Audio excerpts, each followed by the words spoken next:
Ajith Kumar was picked up for questioning last week. Since then, a video showing torture. A family left with a body and no answers whatsoever. In Madurai, a 29-year-old temple guard was killed in police custody, tortured, after being detained on suspicion of theft. There was no FIR, no arrest memo, and no postmortem transparency. What followed were allegations of custodial torture, which has been seen in the videos, extortion, after killing him, and a hurried burial. Tonight, Republic on the long-form story breaks down what happened in Ajith's final hours.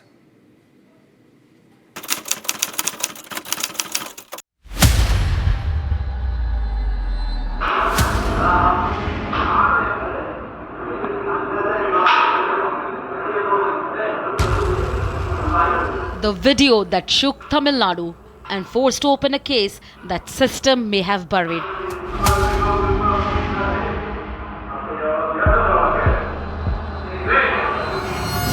Captured secretly through a narrow slit in the ventilation part of the wall of a temple, it shows a young man screaming, held down, beaten, and pleading for mercy.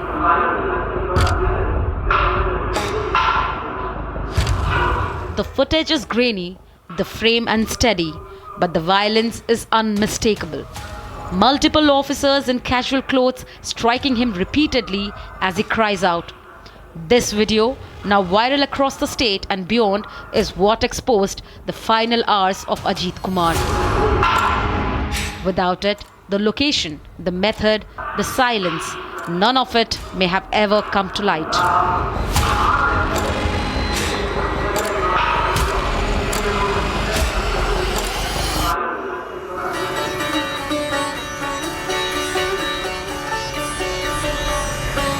Madurai, often called the city of temples, faith and culture.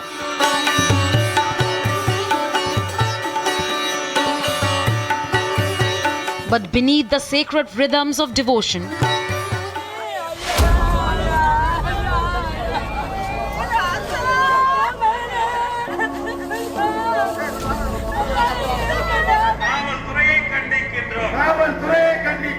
a disturbing incident has shaken this spiritual heartland.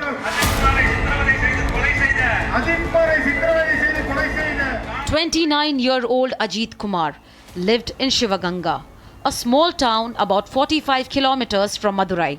He worked as a daily wage laborer and lived with his mother and younger brother Naveen. They resided in a modest house tucked into a narrow by lane. But on June 26th, Ajith's name surfaced in a police investigation, one that took him to Madurai, and one from which he would never return. The case that brought Ajith into the police net involved a complaint of theft, specifically 80 grams of gold ornaments missing from Madurappam Kali Amman temple in Madurai. The complaint was that of a woman named Nikita, who sources say is closely associated with a local DMK functionary. On June 26th, Ajith was first detained and released after preliminary questioning. The next day, a special team picked him up again, and this time they took his brother and two others as well. Ajith was brought back to the Madurappam Kali Amman temple, the site of the alleged theft. The temple is located adjacent to the Assistant Commissioner's office. None of them were formally arrested. No FIR was filed at that stage. It was here, according to multiple accounts, that the second round of questioning turned violent. வெளியே வந்து பார்க்கும்போது இந்த left hand side வந்து இப்படி உடைச்சாங்க ஒரு வரலா உடைச்சிட்டு தண்ணின்னு கேட்டாங்க. நாங்களுக்குள்ளே நின்று இந்த ஒரு லவாப்பழம் மரம் நிற்கும் நின்று நான் பார்க்குறேன், எல்லோரும் கை கட்டி வேடிக்கை பார்க்குறாங்க. தண்ணின்னு கேட்டாங்க. ஒரு போலீஸ்காரர் செருப்பு கழட்டி சப்பு மூஞ்சிலே அடிச்சாரு. This is the same temple where the 27-year-old Ajith Kumar, who recently passed away under the police custodial death, was working at. It was this same road where he was beaten up by the police and taken away in the car for an investigation. However, the case went on without an investigation but which led to a custodial death, and also a special investigation team which was inquiring Ajith Kumar, which was not appointed by anyone. But where is the person who gave the complaint? Where is the person who actually ordered for the special investigation team? It all remains a question. Ajith's cries were reportedly heard from outside this gate, but no help came. He reportedly suffered seizures and became unresponsive. Ajith was later taken to a private hospital where doctors declared him dead.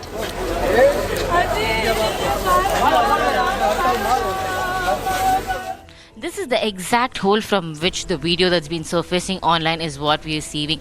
It was exactly from that spot where they have spotted Ajith Kumar sitting right here, being hit by the police under the custody of multiple head constables and under the DSP of Madurai. The local people also tell that one of the officials from inside the temple had asked the police to beat Ajith Kumar so that he will tell the truth. However, the locals here tried to say that Ajith would not have done the mistake of stealing the gold, and it was police that had an ulterior motive, and that's the reason they had brought him back to the temple here and was hitting him right here in front of the other officials that were inside the temple. Republic visited the spot where Ajith reportedly collapsed. According to reports, he suffered an epileptic shock due to internal and external injuries. The site, marked by witness accounts, now stands as a grim reminder of what transpired. The family alleges that both Ajith and his younger brother were taken in. Only one returned.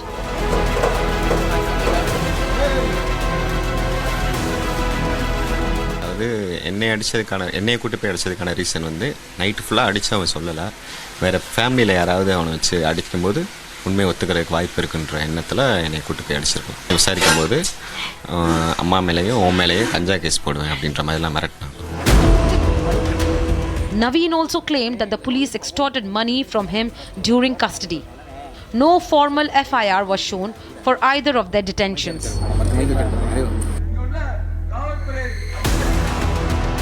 In Madurai, protests broke out over the incident.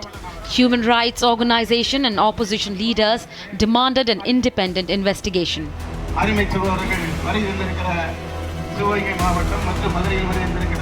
The postmortem report clearly shows the extent of injuries Ajith suffered. There were 44 external injuries on his body: cuts, bruises, abrasions, especially on his arms and legs.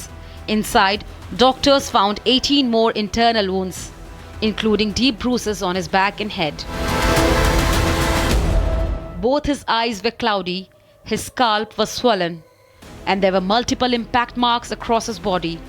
The report also mentions bleeding in parts of his brain that could have led to seizures.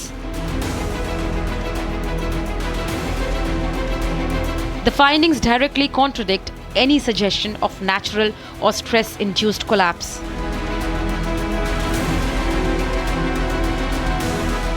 I met the victim's family, particularly mother and his brother. On behalf of our party, we consoled them. In this case, our Honorable Chief Minister have taken proper action against this brutal murder by the police,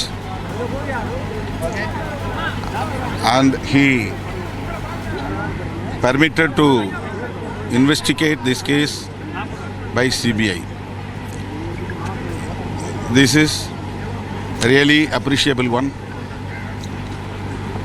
Our Honorable CM expressed his genuinity through this declaration, CBI inquiry.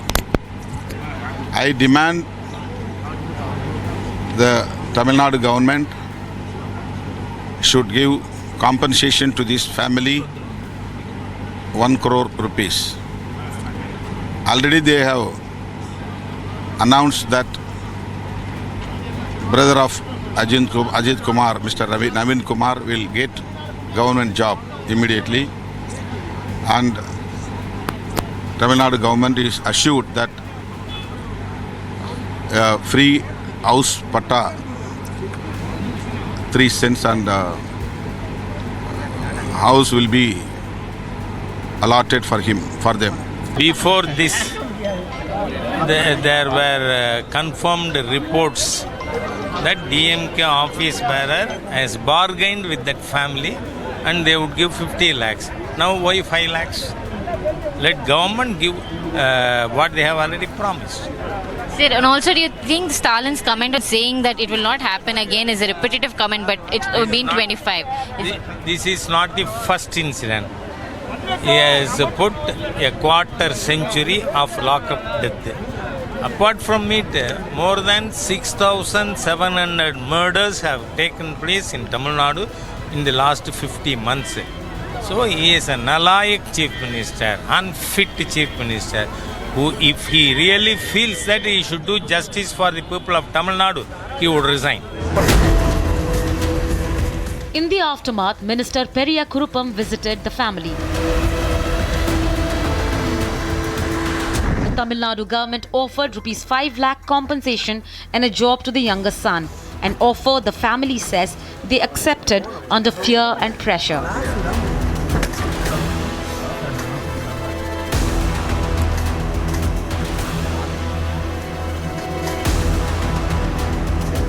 என்னோடய குடும்ப சூழ்நிலை தான் sir. அவ்வளவுக்கு வசதி இல்லை, யாரையும் தெரியாது. அதனால் சரி நம்ம பிள்ளை வந்து அனுபவிக்க முடியாத ஒரு கொடூரத்தை அனுபவித்து இறந்து போயிருக்கு. அதை எப்படியா நல்லடக்கம் பண்ணணும் அப்படின்ற மாதிரி நான் செஞ்சேன். Neighbors told Republic they saw Ajith being taken away by the police.